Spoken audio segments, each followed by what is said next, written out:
starting the pre-show here. Russ, you got some stuff to talk about, and so do I, but you go first. I do. So, first off, right now we're in the winter part of the baseball season. So usually there's some hot stove. There's only a little bit right now. The big names, nothing's happened, but there is something brewing in New York. As you know, Brody Van Wagenen is the Mets' new GM. Yeah, he was an agent for CAA and a lot of players. One of those players, Robinson Cano, wants to now come to the Mets. And so they've been having initial discussions.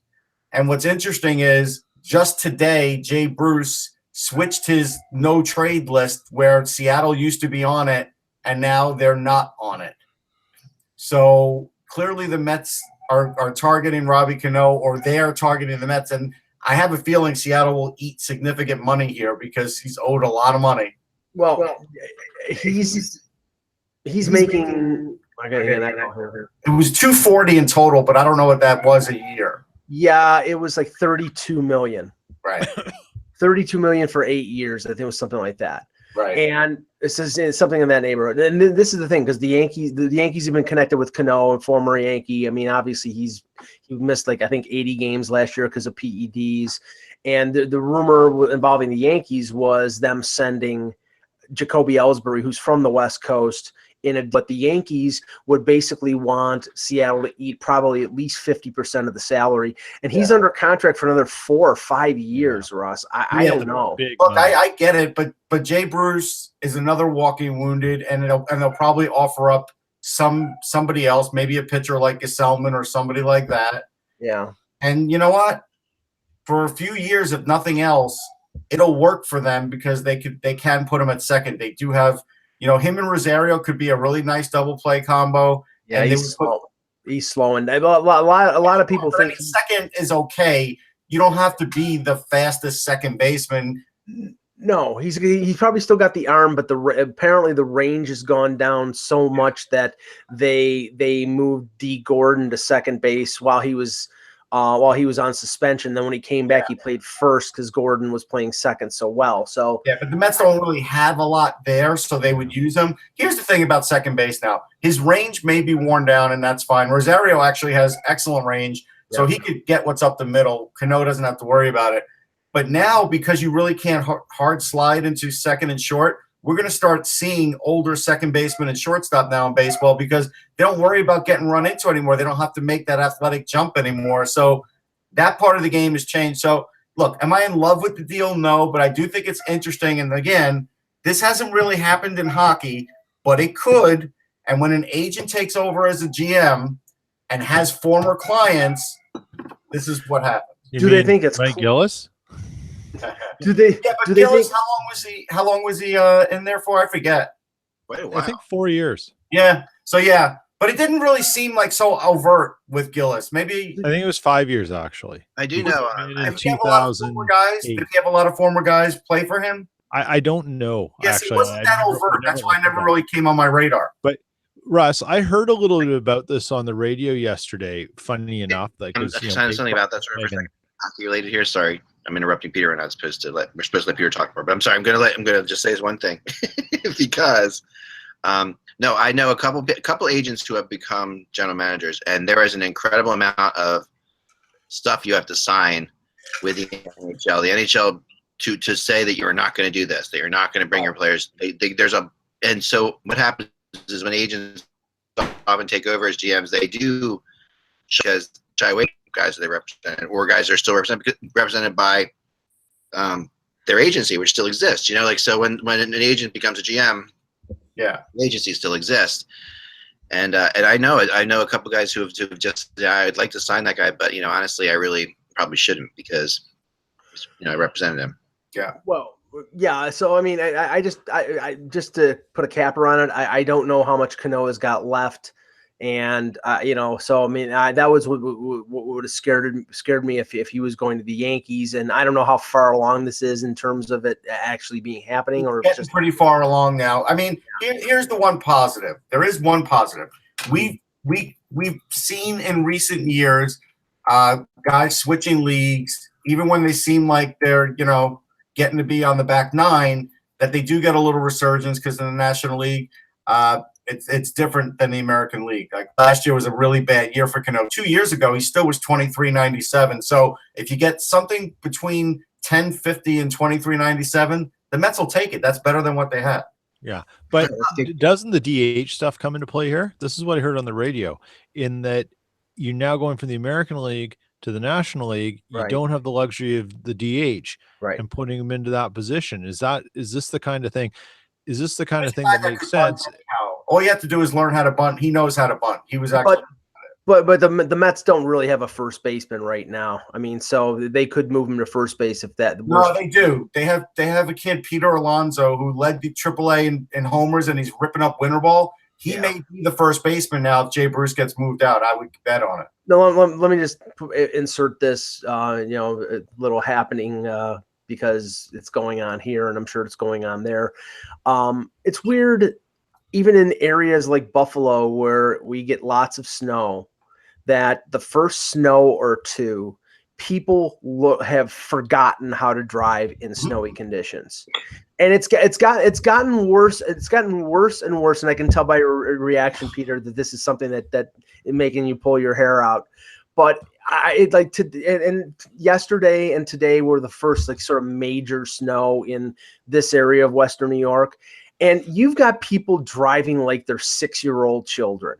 And it's really infuriating because this is an area that gets snow every year.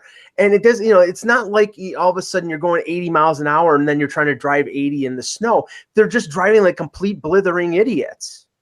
And I don't know why it is. Go ahead, Peter. Go out in the snow. You know what? When I grew up on the West Coast, and when you got snow, it was a rarity. It was like, you jumped around and it was a big party and stuff. The crazy thing is like, you'd have people from the prairies in Eastern Canada come out to Vancouver, and they'd be like, none of you idiots know how to drive in the snow. And I'm like, yeah, we're not very good at it. Then I moved to Winnipeg, and I'm like, if you put a 2% incline of a hill here, it would be complete civic paralysis. Who cares? Like we said, any idiot can. This is what makes driving in Winnipeg in the snow so bad. Because not only when it snows here, it snows, but it's cold. So snow doesn't melt, right? Like it doesn't go away like it does. Yeah, it's like in Montreal, I've noticed that. It just stays on the street. It stays. Like if it snows here in November, you're looking at that same bloody snowflake in March. Right. Like that's how bad it is. Right. So the point here is that it freezes.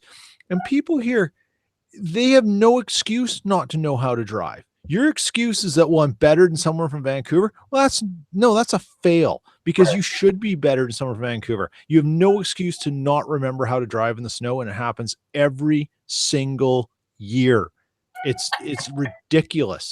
But prairie problems. But you would. I mean, the thing is I can understand. Like I have friends who live in the southeast of the U.S.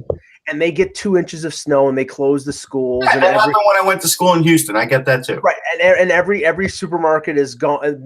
Bread and eggs are gone, and it's like a national panic when they've had 2 inches of snow or they have ice. I get that because they're not used to it, and they don't have snow plows, and they don't have salters and things like that. This is an area that gets snow every year. There are specific areas that get feet and feet of snow every year, and you still get this sort of panic mode where everybody is like, I mean, it's not like everybody's like in awe of it. It's just like everybody knows it's coming, and everybody has the experience of driving in it. They just seem to forget it. And then when it happens, they drive around like they have their learner's permit and they don't know how to drive in the snow. So anyway, okay, we'll just move on from there. And Eck is, I think, on a phone call here. So, Eck, if you can hear us, we're going to start the show. I think it's funny that Cousin Eddie put up a gritty. That's the one I put up yesterday. Yeah. The gritty on fire. And we'll start with that because actually, I could reveal this too. We'll start with that, but Russ, get the egg timer ready. I got the egg timer. Okay, Eck, we're going to start with the Flyers, but Russ has got the egg timer, so we don't go over 20 minutes with the Flyers. Okay, I'm going to hang on as much as I can, but I may have to run, guys. So okay, all right. Let's start with that then. Do the intro, Eck. Okay, here we go. Hold the little thingy. Hey, somebody's phone is going nuts here because you can hear the buzz. Yeah, someone's near the computer. No. I don't know what that is. It's weird. Okay, stop. Go ahead. Government was Okay, ready? Go ahead. Okay, hello, Hockey World. It is Tuesday. Nope. Wednesday. Hello, Hockey World. It is Wednesday, November 28th, 2018. I'm Michael Agello in snowy Buffalo. I'm Peter Tessier in snowing Winnipeg.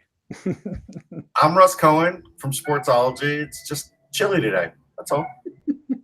And I am Eklund, and you're watching HockeyBuzzcast on HockeyBuzz.com. This is the podcast that comes every Monday through Friday at this time to fill you in on the comings and goings in the hockey world. And we're going to start with the Flyers because, and we're going to limit it, guys. But we definitely want to start with the Flyers. And go ahead, Russ. Tell them the news that's happening right now. Okay, so we know that Gord Murphy, who used to run the defense, is gone. That's the first word of the day. Then it came in that assistant GM Chris Pryor had been let go. So that's second word of the day. And then there's probably other stuff happening. And, we'll have to wait and see on that as far as, and it could affect the coaching both in the big club and in Lehigh. The thing about Murphy is this. Just on Sirius today, I talked about how bad the defense is on gap control. They let Brady Tkachuk just own the crease last night, which he's going to own it at times anyhow, but there was no battle to keep Brady Tkachuk out of the crease, and he had two of his goals that way. That's a problem, and I brought up Gord Murphy's name for the last couple of weeks.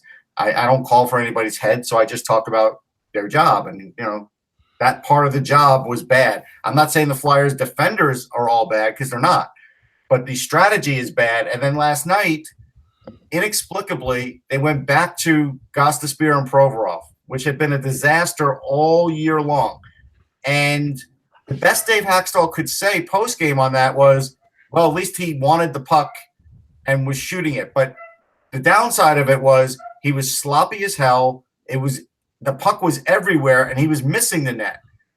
Now, the interesting thing about last night was in the post-game, Dave Haxtell was talking to the media, and there became this thing about statistics.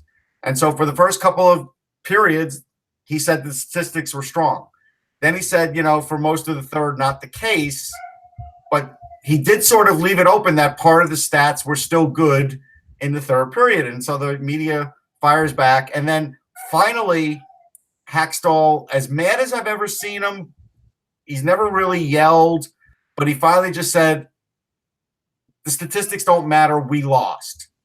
And that was the first time I had seen Dave Haxtell really show that emotion where he even knew, like, all right, look, I know I look at these reports and I try and break it down and I try and do my job, and I give him credit for that.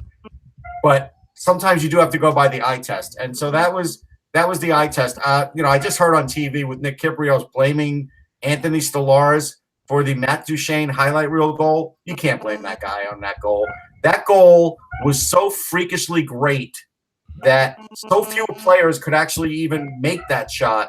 I don't know how the goalie's supposed to defend that, especially when it went high cheese in the upper, in the middle of the net. Like, I don't know how you're supposed to stop that. Yeah, I'm sorry. I was watching the game off and on because I was going between that one and the Sabres game and a few others, and I cannot blame Stolarz. I mean, it was an odd shot, but it hit under the crossbar. It would have been almost impossible. He was out a little bit, but there was not a lot of space. It was just a nice shot by Duchene. But the comment that you made about Haxtell, and Peter, I want you to follow up on this. The comment that you made about Haxtell basically saying, well, the numbers were good, and then he sort of bailed on that. I don't give a crap what the friggin' numbers are. You watch that period, and they were sitting back at 3-1 waiting for Ottawa to take over that game. What precipitated that? What precipitated that was Jake Voracek, and I was in the Flyers locker room, said they played scared after they had the lead. And they definitely did. Dave Haxtell had a little bit of issue with that. It was sort of like when you get in a presidential press conference. Sorry, Mike, have to bring it up. And they start parsing words. And so like, well, so Hackstall's like, well, I don't know if I'd say scared. And then sure, come up with another word for scared. But at the end of the day, Jake Voracek is the most honest guy in the Flyers, and he was right. And the coach didn't like that he said that to the media. So that sort of started that ball rolling, really. Yeah, I mean, not to make this an analytics argument, Peter, but when somebody says that, I don't care if the numbers say whatever. You watch that game and you see where the Flyers were in the third period. They were up 3-1, and you just saw it was almost a mentality of I'm waiting for something to happen that's going to make us lose. And it really it manifested itself in the second half of the third period when Ottawa came back, tied the game, and then scored the winner with, I think, 2.5 minutes left to go in the third. I mean, yeah, statistics be damned. This team right now is just not good. Yeah. I mean, you know what? Look, I'm a pro analytics person. I think they're a very valuable resource. I don't think they should be the only resource. And I think the smartest analytics people also say that too. Sure. One thing that analytics certainly does is it's quantified that 3-1 lead is the worst lead in hockey. And and I wrote a blog, I don't know, last year talking about how you can take hockey cliche phrasings and analyze them. There's a reason for that. Like, the cliches exist because of stereotypes, because we see them over and over again. And what you just described, Mike, is exactly what happened last night in the Flyers game. Fortunately, I couldn't watch it because I was watching the Jets kind of do the exact same thing against the Penguins. And we'll talk about the Jets, but they have, I mean, they've not been playing well for a little while. No, they haven't. And there's some issues there. But I mean, no, it's true, Mike. I mean, it is. No. I just thought that was funny what he said. When you think about the whole idea, well, the number said this. Well, you use those numbers in the right context. What Hackstall failed to do was that wasn't the context to bring up the numbers. That was the wrong place to do it. Right. You bring that up today, or you bring that up on this and say, at that press conference after where you're bristly, you're frustrated, it's been a bad day in general, and you go through this and it's been a bad week now in general. Mm-hmm. You come back to those things later. That's the experience of things. And I'm writing a blog about some of this with the Jets and Paul Maurice last night, because some media friends have said there were only 4 questions asked last night with Paul Maurice in the post-game thing, where they gave up a late goal to lose to the Penguins in the game they should have won. And the guys knew it was a bristly thing to ask him because he wasn't in the mood and they weren't going to get what they wanted. But they had national media there. No one from Sportsnet asked a question. No one from The Athletic asked a question. And, you expect that after a game where something's lost. And they know. And Hackstall's got to have his, the Flyers have to have their media guy out there listening to things so they can prep him. You're going to get asked on this. And he's got to come in. It took a while for him to go into the room. I'm pretty sure he was prepped, because it wasn't just like a minute or a minute and a half wait. We were waiting there a good 5 minutes or more. So yeah, and it happens. But you know what? Like, in all fairness to Hackstall, like, he's got to have a release valve too. Like, he's got to have some place to let things fly a little bit too. This isn't a great situation that's going on in the Flyers organization right now. I'm sure he's got like a punching bag in his room. And you know what? It's going to come out at times, and in the rareness of times. And the smart guys in the room are going to know, hey, I want to get something out of him around this, but probably right now isn't the moment to do it. Yeah. Well, there aren't many moments left. I can tell you that. Yeah, well, you're probably right, Russ, but one last thing on the Flyer page, and this will relate to maybe something later on.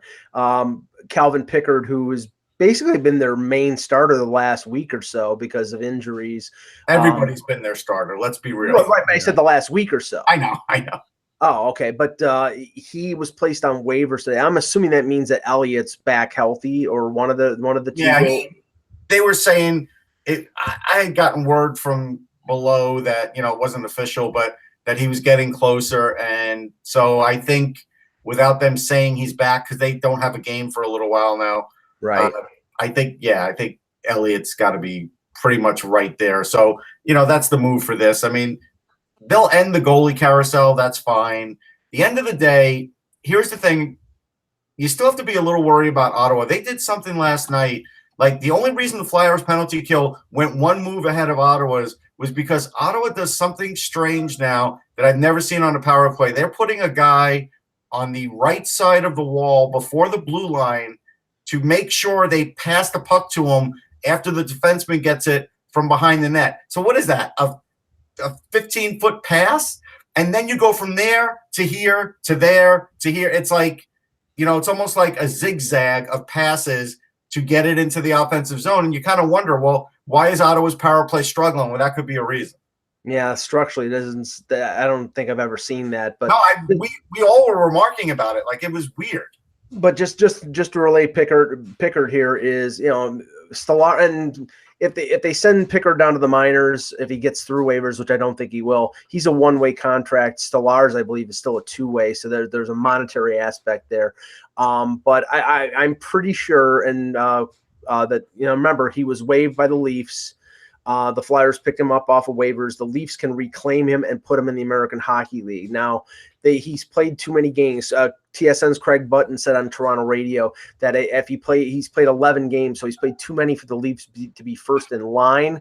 But unless there's a situation out there we don't know about, I think that he'll get to the Leafs and the Leafs will claim him because they've had some trouble in the AHL with their goaltending. He'd be a good number 3 with NHL experience in case, just to help out with the Marlies, but also if Garrett Sparks has a turn for the worse, which I'm still not sold on Garrett Sparks. So, Pickard would be a good pickup. And I think we'll probably see that, but nothing is guaranteed and somebody else could claim him before that. Moving on to the game that I think a lot of people, at least I see a lot of replays and a lot of talk about this game from last night, was the Sabres overtime victory over San Jose 3-2. It was the 10th win in a row for the Sabres. There's euphoria going on in Buffalo. Of course, they did this after I sold my season tickets, so I could be making some big money on this, but lo and behold, they're doing this just to spite me. But Peter, I look at the Sabres now, and hold on. I got to break in. I'm going to break my own egg timer rule here. Frank Saravalli just put a post up. Holmgren put out a statement, and I didn't have a chance to see it because we're doing this. But basically, Paul Holmgren said in a statement that Gord Murphy's firing was in close consultation with Dave Haxtell. Right, and that sort of muddies up the works there. Now, it does, justify what I've been saying for weeks about, that coach, but the other coach is still there. Go ahead, Peter. Why even say that, Holmgren? What a ridiculous statement to put out. Well, the only thing what does that do to anyone? So now you've let Murphy know that Haxtell maybe turned against him. And in all the things going on, that's the one thing you don't. Here's the other thing. And he said, we do not anticipate any further personnel moves in the near term. Now, that the thing is, though, that Haxtell inherited Murphy. He was told you have to keep him. I'm assuming by Hextall, who hired him. So by Hextall going, you're basically linking Murphy to Hextall and saying, okay, we're going to expunge everything of the Hextall administration out of the organization. They don't need to make a coaching change right now because there's no threat of someone going anywhere else. Desjardins in LA. Hitchcock is in Edmonton, and Berube's taken over in St. Louis. The spots are filled.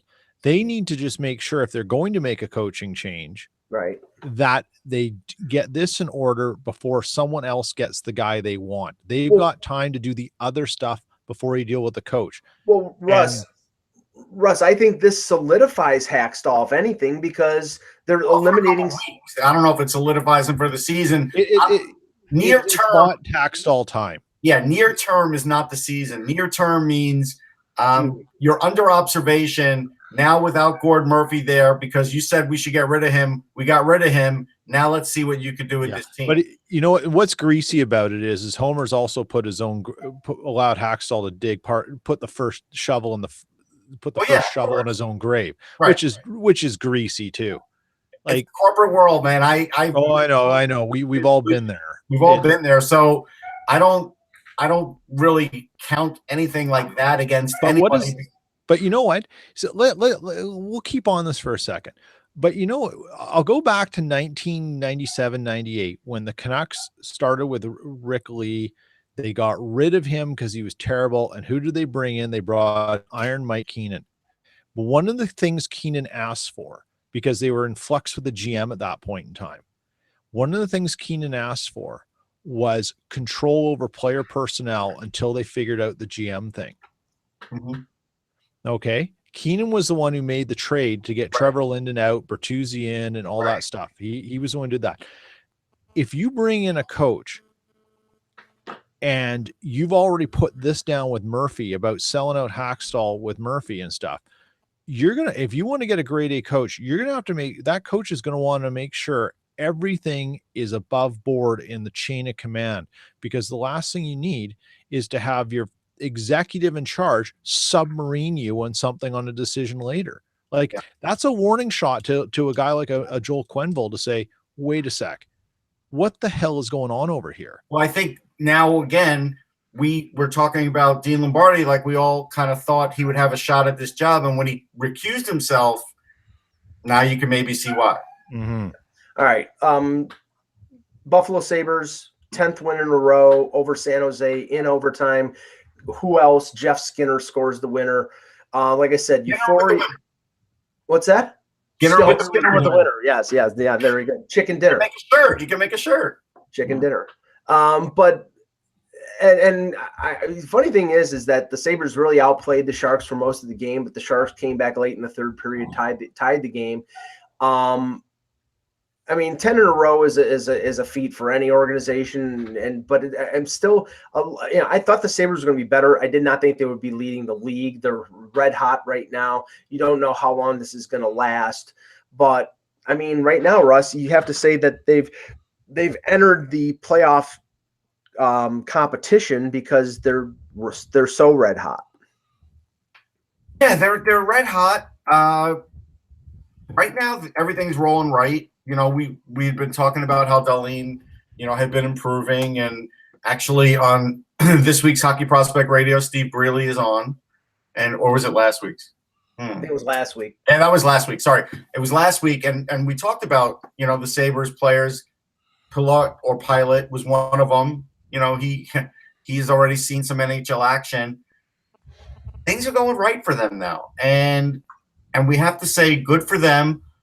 Like I said, it's good they didn't trade Ristolainen, because clearly there was nothing wrong with him. It was the usage and the minutes, and they were smart about that. And and good for them not doing anything about that, because again, in this era of free agent defensemen, there's few, and the reason there's few is because it's a defensive league, and if you've got a guy that's pretty good, you want to give that guy every last chance before you put him on the market. Which is why teams like the Leafs and others are having trouble acquiring these guys, because teams, even if teams aren't 100% on a defenseman, they'll lock them up if they get them on a fair deal, knowing that they're commodity. And so that's, so you look at that. Goaltending's been good. We knew the goaltending's been an issue for years. That's solidified. Now we have to just see, will the defense be strong enough, and will the goal scoring continue? And will the goaltending hold out? Because there's still reason to be skeptical of a young Linus Ullmark and Carter Hutton's had a run of almost 12 months that nobody could imagine that he could be as good as he's been. Because previous to that, he was an average backup, and now he's an above average number 1 or 1A. And that makes a whole bit of difference based on what they had with Robin Leonard before. But, I feel safe in saying that the streak could end on this 3-game road trip that they have. They're playing Tampa Bay, Florida, and then Nashville. So 2 of the top teams in the league. It's going to be tough for them to go through. But I can't wait to see what's going to happen next Tuesday when it's Toronto Buffalo, at the former Hot Sauce Blue Cheese Arena downtown. And usually there's about half of the arena being Leaf fans, with the 2 teams being at a high level. It'll be a pretty entertaining and interesting spectacle down there. All right, Peter, I saw the Dustin Byfuglien. There was a note of him having a collision with Jamie Alexiak. Yeah. So what happened there was Buff went down, rarity, and he got up and he was woozy. Luckily, he was really close to the Jets bench and he got over there and you could see his legs weren't right. Ben Schrott stood up, sort of grabbed him and they got him off, but Buff was definitely woozy and down the tunnel he went. Alexiak's no him is like hitting a cell tower. 6'7", 6'7". Yeah, he's a 255. He's one of the few guys who can deliver as much force as Dustin Byfuglien can, based on his size. What was weird is the hit wasn't particularly bad. There's no penalty. There's no reason to call a penalty. After review, what happened looked like is that the way Alexiak came in, the way Byfuglien was standing, when Alexiak came up, his helmet caught the bottom of Buff's chin. And you know what? We all know a chin is a funny place. It is. And it was probably the right moment at the right time, and Buff was there. He was back in the game. He didn't seem any worse for wear for the rest of the game. Like you don't want to hit Bill Cowher's chin. I just want to say that in public. Yeah. It's a complete non sequitur. Thanks, Russ. But it's that chin talk. What do you mean? Hashtag chin talk. Sorry, Peter. No, that play was not indicative of what went down in that game as much as it just defined. Actually, maybe it was because it was just an oddity, and that's what that game was. Other than Crosby's goal, the Jets managed to give up 3 goals, the first, second, and third of the year to 3 Penguins. 1 goal was basically unstoppable off a pinball thing that went off Trouba, bounced off Wheeler, and then came right in front to the slot, and boom, it was Ashton, someone who put it in, and that was the game winner. But Crosby's backhand was a bad play by Hellebuck. The tying goal was as soft as ice cream on a hot July day. Oh, it was bad. Yeah. And this has been a problem for Hellebuck. He's basically letting in a soft serve ice cream cone a night. It's like 1 freebie a night, and there's no end in sight. Winnipeg's losing the territorial battle every game now that I've watched from them in the last week. Yeah, they are. They're not playing well. His confidence either. No, and there's a lot of weird things happening. I think if you looked at it from a save percentage, you look at all these things, they're having some weird luck right now. But I think the point that Jets fans are starting to realize, and it shouldn't be lost on Paul Maurice, and more particularly Kevin Cheveldayoff, is they don't have a really good puck-moving defenseman after Morrissey and Trouba. Dustin Byfuglien is, but he's more of a carry-it guy, right? Buff wants to carry the puck. So all of a sudden, who is Buff's D partner? Toby Enstrom. And Enstrom's name is a dirty word because what you'll have the bad argument of, well, 30 other teams didn't want him. Well, no, that's not true. He had contract offers, but they weren't good enough for him to stay over here while his wife is battling cancer in Sweden. Oh, you mean you want me to play for $1 million, but I've got to leave my wife behind while she's fighting for her life? No, I don't do it for that. So that's why Toby Enstrom isn't here. But so he's not there, but Joe Morrow isn't your answer. No. Tyler Myers is having he actually had not a bad game last night, but he's whatever's going on between Myers' ears, he needs a defense whisperer. And this is all caused, one of the things that was one of the Jets' biggest strengths last year that helped them move forward was Hellebuck was solid, but the puck got out of the zone fast. Right. It got out and they've transitioned really well, and it's not happening this year. And Blake Wheeler said it best yesterday in that we haven't figured out our identity yet. Well, they better figure it out quick. You're at the 30 they better figure it out quick. Yeah. Real quick. I'm just going to do some quick hits on some of the. Hang on, I do want to say this before the quick hits. Between myself and the chat room, we've collaborated. We have a top 3 chins. Jay Leno is number 1. Sergeant Slaughter is number 2. Kirk Douglas. Nah, I still think Cowher is ahead of Douglas. Douglas could maybe be number 4, but that's where we're at in the chin talk. Go ahead. Oh, it's all Americans because you haven't added in Brian Mulrooney. former Prime Minister. I don't know his chin. How about Dudley Do-Right? There you go. Dudley Do-Right's not a real person. I know. All right. 5 chins. Sergeant Slaughter. Oh yeah. Yes. Okay. Hurricanes win 2-1 over the Montreal Canadiens. Shea Weber returns over 25 minutes in his first game. His first game back, he gets over 25 minutes. It's sickening. Curtis McElhinney with the victory. Now the thing here, Canadians 49 shots on goal. They score 1 goal. This is the concern, Russ. One, Carey Price is not, I'd say 100% Carey Price. He's sort of playing a little less than what we usually expect from him. Other thing, they've lost 5 in a row. Yeah. The goal scoring is starting to dry up. Max Domi was going at a 80 to 85 point pace, and I don't think that's expected. No, he's not that good. But Shea Weber can score some goals. Now, what happens is, look, he might only get 10, 11 goals in a season, but when he starts shooting on net, if you're brave enough to be around that, and Coach Kinemi basically said he didn't really want to be around when Shea Weber shoots, but somebody's going to do it. Gallagher's going to do it. Byron's going to do it, and there's going to be some rebounds for some of these guys. That's got to be the hope now, is for Claude Julien to sort of work that in, because Shea Weber has the shot that a young Chara used to have, and so maybe they'll get some of their goals that way. Anaheim Ducks beat the Tampa Bay Lightning 3-1. John Gibson again faces makes 34 saves in the victory over a tough Tampa team. Anaheim is staying in it on the back of Gibson. It's plain and simple. If he doesn't make, and I'm just making sure. Oh, excuse me. It was Ryan Miller last night.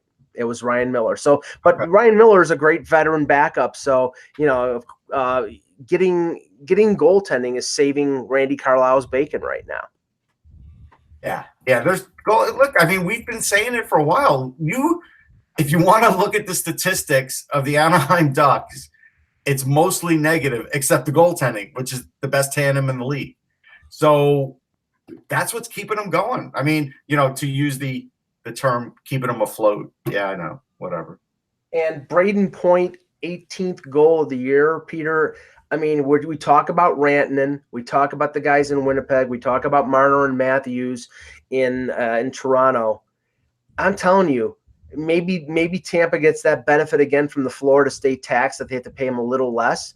But this guy is going to be asking for what Kucherov and what Stamkos is making. He's going to be asking for $7, $8, $9, $9.5 million, and he may deserve it. Yeah, he does. I mean, look, I mean, this question comes up all the time, and it's going to be, is he a product of what Tampa is, or is he individually that good, right? Does he get better assignments because of the depth of Tampa? And that's going to be the argument for the agent. It will be the argument. Yeah. And I can't remember the GM's name because it's not Yzerman anymore, but Julian Brisebois. Yeah, Brisebois, sorry. And that'll be the discussion there. But, people like playing there. They're a strong club. If they do well in the playoffs, it's either going to hurt or help, right? Like it'll be really interesting. Every time I think I honestly have an understanding of contracts and stuff and where players are valued, there's a GM who finds a way to get value where no one sees it or predicts it, and there's someone who does something absolutely crazy. So I don't even pretend to guess at what Braden Point's going to get. I mean, but it's going to be a lot of money no matter what.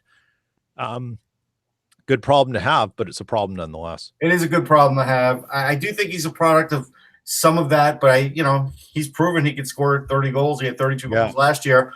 So he's probably a 30-goal scorer in this league. I mean, it's just the way it is, right? And so, they're a product of good drafting. Eventually, those good draft picks want to get paid.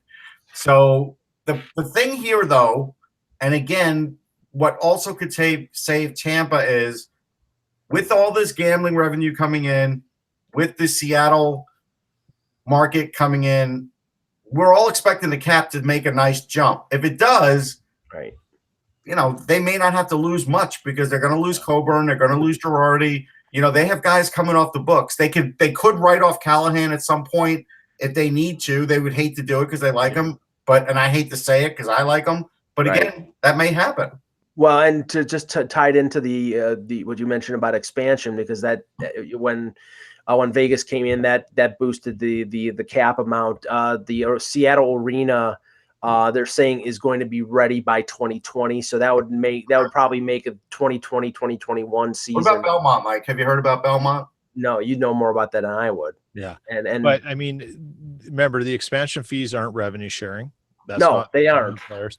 So it's going to take a couple of years for that to add.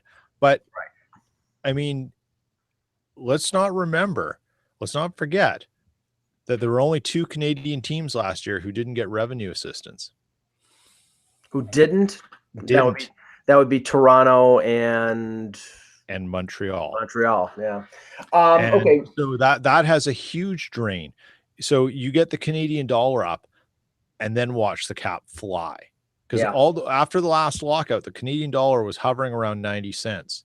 Right, and it's still around 75 right now, 75 right? now. So you know that has a massive impact on revenues. Couple things here, and then we'll take a couple questions at the end of the show. Coyotes beat the Wild 4-3. The funny thing about this one, Russ, Coyotes get 4 goals on Devin Dubnyk on 14 shots. Yeah. I mean, that's fairly bizarre. Josh Archibald, who I think was on the waiver wire earlier this week, he got 2 goals. Golden Knights with an 8-3 win over the Blackhawks. Corey Crawford gives up a sizable portion of that. The interesting note here is Dylan Strome gets a goal and an assist in his first game with the Hawks. He's playing on a line in between Alex DeBrincat and Patrick Kane. You think they want to make him work? Bravo, Chicago. That's all I can say. Yep. I mean, this is, again, now not every team has a couple of veterans like that can bring somebody along, but that is the hope when you have young guys like this, is that the veterans you do have can bring guys along. Unfortunately, Arizona doesn't have those veterans. Right. And that's the thing. I mean, for Arizona to get in the race here, I think they have the goaltending. They don't have enough scoring. They still don't. I mean, now the 4 goals on 14 shots, okay, you're not going to get that every game.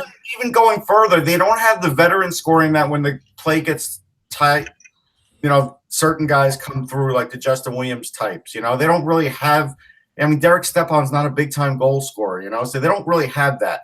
The other thing to add about Vegas, and this is huge, I read this the other day in multiple outlets, as you know, and Anthony always gives me a hard time, but, I expected good things out of Alex Tuch in his career.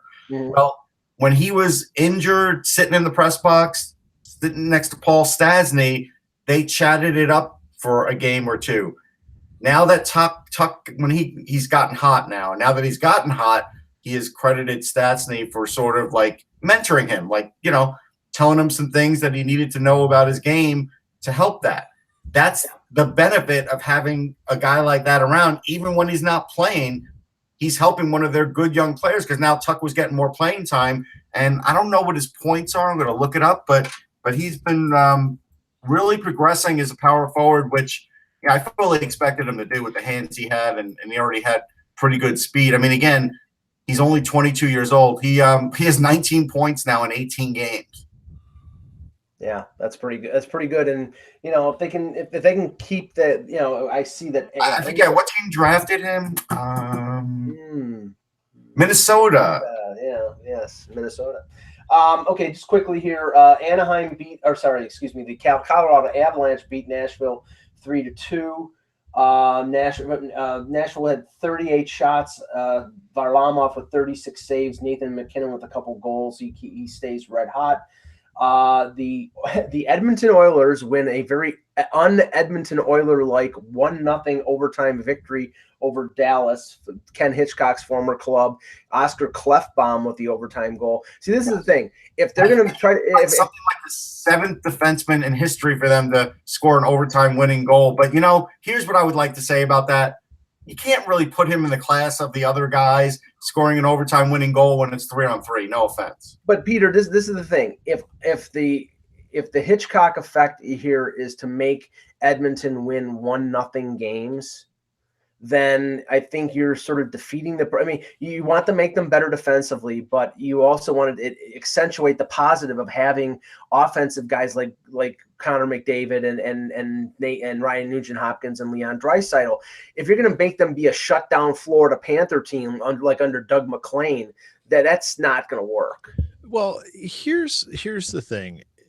You know what, Russ? Hold on. Let me do this. I've started saying, here's the thing all the time now. Like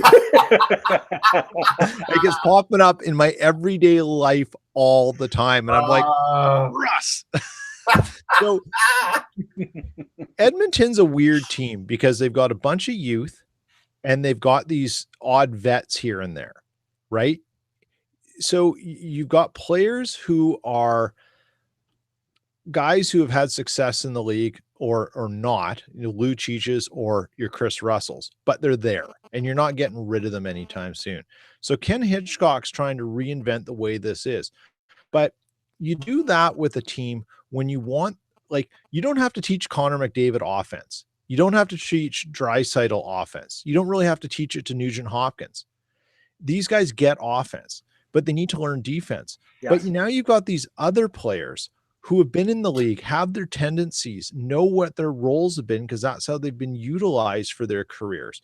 And you're now taking them and saying, you guys have to do this. The other guys, well, yeah, you got to learn that. But but if Hitchcock's going to fix this team and make them grind out 1-0, 2-1 wins, he's going to have to take the mistakes that come with it. And is Edmonton as the management and the fan base we're prepared to go through a learning curve for these guys. And then you're going to have, and it's not just a learning curve. It's a re-education for other guys because they're already who they are. You can add the defensive element into Draisaitl's game, into McDavid's game, even Nugent Hopkins' game. And some of the younger guys who and they just brought like Yamamoto when they bring him up and Yuli Ovi, right? Who just came up. They brought Puljujärvi up. You can add that, but you've got to be prepared to have the ups and downs that come with that learning curve. Well, Edmonton's just been up and down all the time. And now you're going to get Lucic to do that. Russell, who else? Add in the other guys they have. They have Weidman too, right? They just got Weidman. Yeah. They just got Weidman. So you get so Hitchcock's kind of in a really funny position here. How are you going to get everyone to buy into the system and grind it out? And then take away Connor McDavid's instincts to take the puck at the top of his own circle and blow through everyone. Well, Russ, there's going to be problems with this. This comment by Hitchcock, I found rather puzzling. He commented, I don't know if it was after the game or before the game, that he said 1 week with Edmonton, has felt like 5 years. That doesn't sound like somebody who's got a mentality of being there long term. It sounds like he's already getting worn out by the attention and on the challenge of the job. Yeah, I'm looking at all these things with Hitch. I was just looking up some numbers too. Look, they're not taking a tremendous amount of shots, but they're not. I don't know if they've really lowered their shot total, but they're right now, it looks like they're in the lower to mid 30s, where when you have a guy like Connor McDavid, honestly, I would want him shooting 15 times a game. Because the more Connor McDavid shoots, the better chance I have of scoring. But it does seem like they're pulling back on that, and they're going to try and do what Hitch does and get shots off mistakes and all of that. I can't criticize winning, right? No. That would be I can't. If they're going to win games, but they didn't win the other day, right, against the Kings, and that was with Cam Talbot. So the bigger story here is Mikko Koskinen really Hitch's goalie? That's the bigger story. And the Islanders drafted Mikko Koskinen, I want to say it was 2012. It was a long time ago. Something like that, yeah. And if that's the case, are they really going to trade Cam Talbot? They might.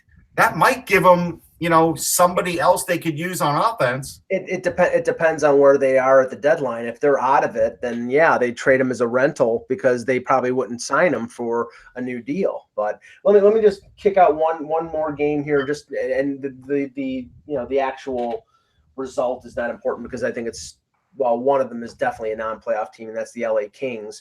But they win 2-1 over the Vancouver Canucks. Cal Peterson, Russ, with 32 saves, another good performance. The interesting thing here is Ilya Kovalchuk, demoted to the fourth line, plays 9 minutes and 5 seconds, and now there's talk about them looking around possibly at a landing spot for him. Good luck trying to find a team that'll take him for another 2 years at $6.25. This is where this is where Lou will jump in with the Islanders and get the Kings to take some money back on that and try and get a discounted Kovalchuk and try and bank on the. You know what I would do? Look, Kovalchuk still got game. Yes. If I'm Dubas, I'm sending Patrick Marleau to LA. No move clause. No. I keep getting. Hold on, I've got my numbers wrong. I keep thinking Marlowe's last year is this year on his deal, and it's next year. Sorry, I tweeted that out last night in some capacity, responding to someone, and I have this mental block around when Marlowe's contract started. Thought it started 2 years ago, but anyways, doesn't matter. All right, so anyhow, here's the thing. I said it, and now you're gonna make me, but I'm saying it anyhow. I don't care. What's your phrase? It's you. My phrase. In regards to Ilya Kovalchuk, I don't want to do the I told you so, but he is a coach killer. And this is why he's a coach killer, because the expectations always rise when Ilya Kovalchuk joins your roster because he's got all those tantalizing skills. Problem is, that's all he's got. Skating's not great. Defense isn't great. Now, he did play some defense in 2012 when the Cup Devils made it to the Cup. He did play some defense then, right? But he doesn't play a lot, and he doesn't play hard, and he doesn't move the puck particularly well. He is that guy, like on an NBA team, that needs you to feed him the ball. You've got to feed him the puck. And right now, the Kings don't have a lot of those guys. Nope. And so it's looking really bad. So I think the Islanders will try and take a flyer on this. But the problem is, you can't put a Kovalchuk on the line with Matt Barzal. You don't dare do it. Because even though Barzal will turn into a great assist guy, you're now losing goals on him. So you're going to have to put him on probably the second line or maybe even the third. Bailey or Anders Lee. Yeah. Not Anders Lee, probably Nelson. Because even Lee's got to be, like the lead dog on his line. So, but this is the thing about Kovalchuk. This is why I was not in favor of him.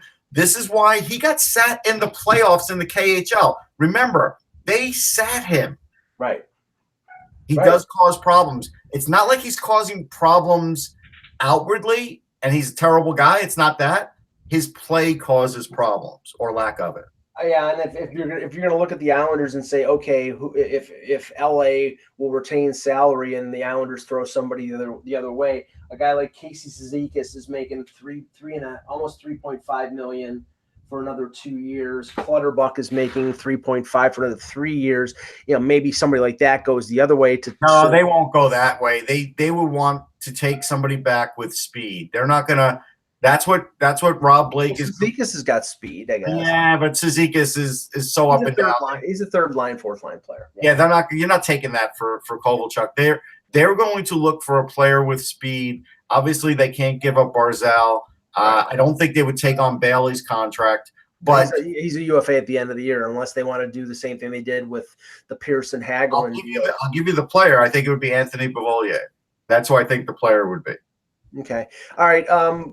Check the chat for a couple questions while I just update people on Austin Matthews. Has any live ones?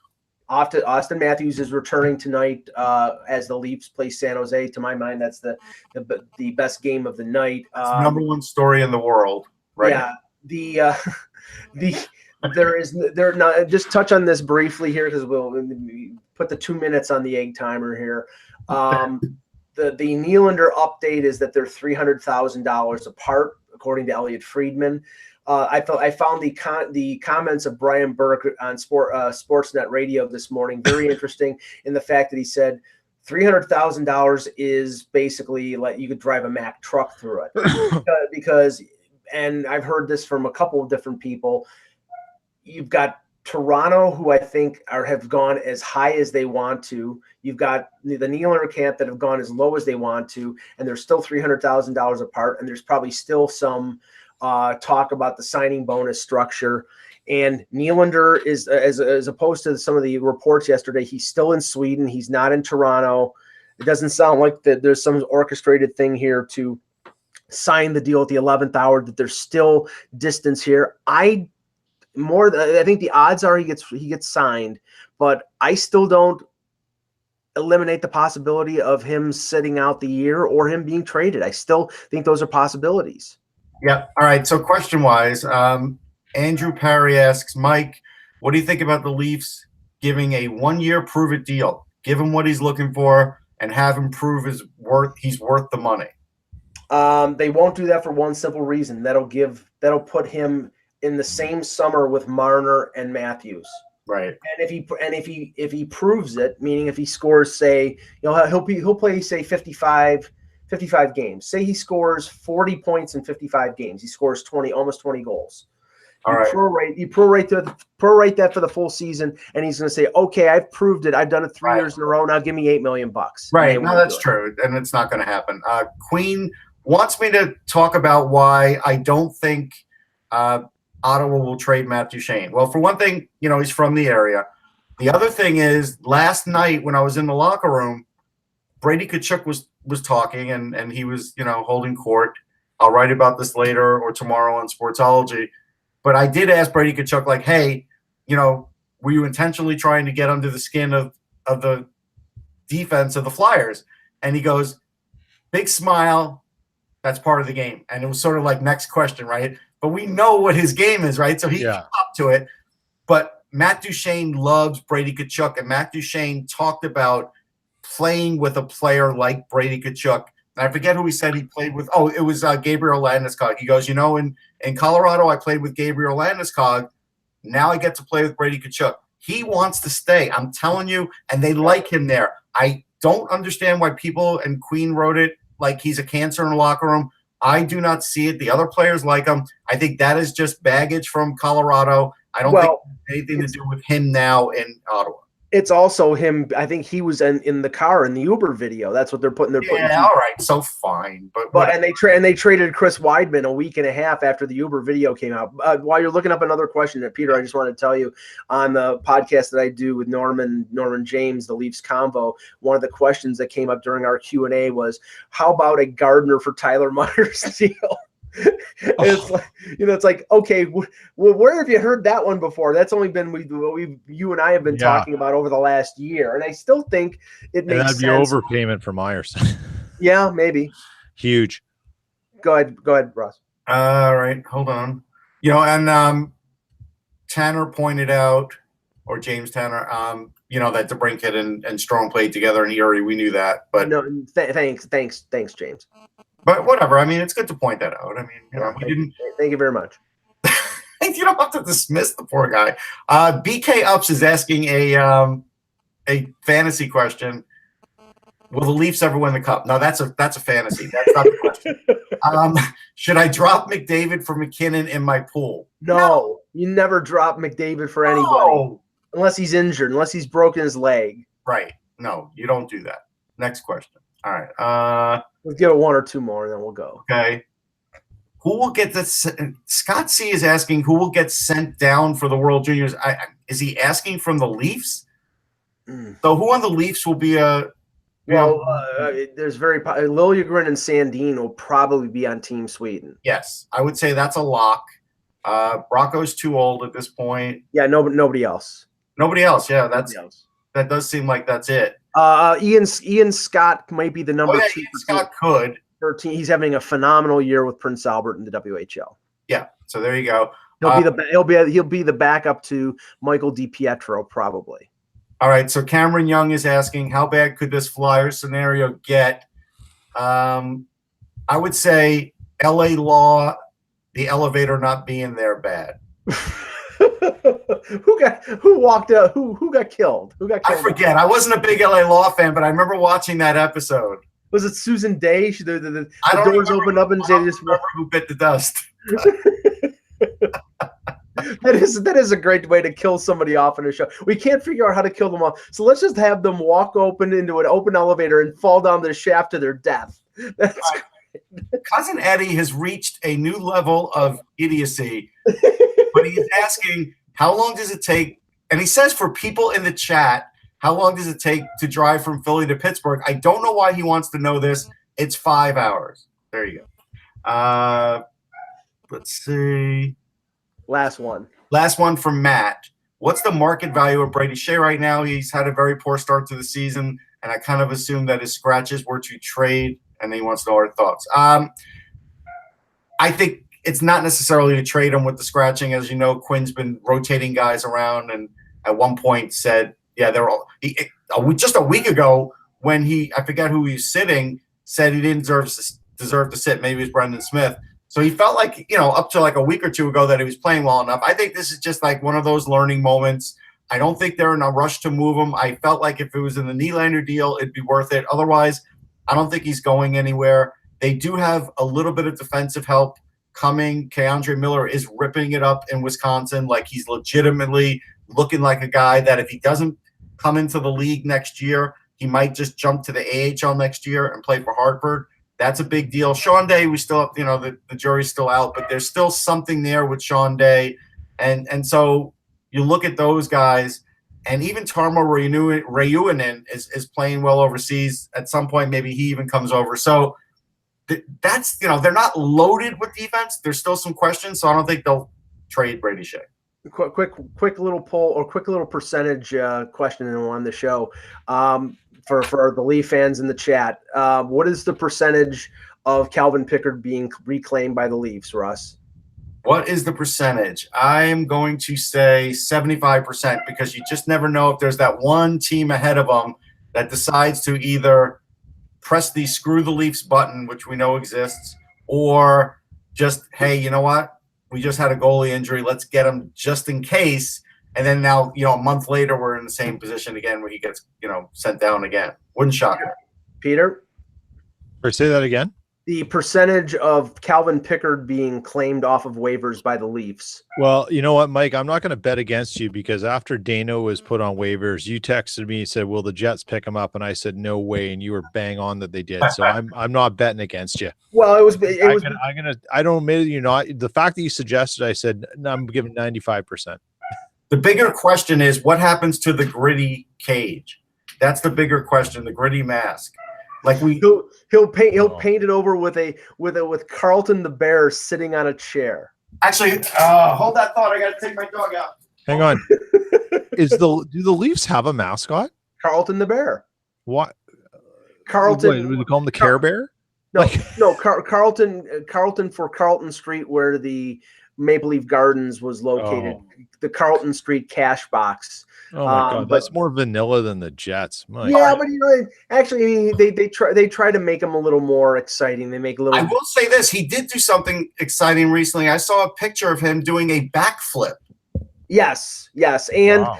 and anybody who wants to be amused, around Halloween, the Leafs did a thing where Carlton, they had like a Carlton the Bear standing in the lobby, a lobby that I've walked through many a time. And it was actually the person in there inside, but everybody thought it was sort of a statue of Carlton the Bear. So the players would walk by, and then all of a sudden Carlton would move and try to scare them. And the video of Austin Matthews being scared and screaming like a young schoolgirl. I mean, I'll see if I'll find it, but it's hilarious. He scares about a bunch of the Leaf players. It's pretty funny.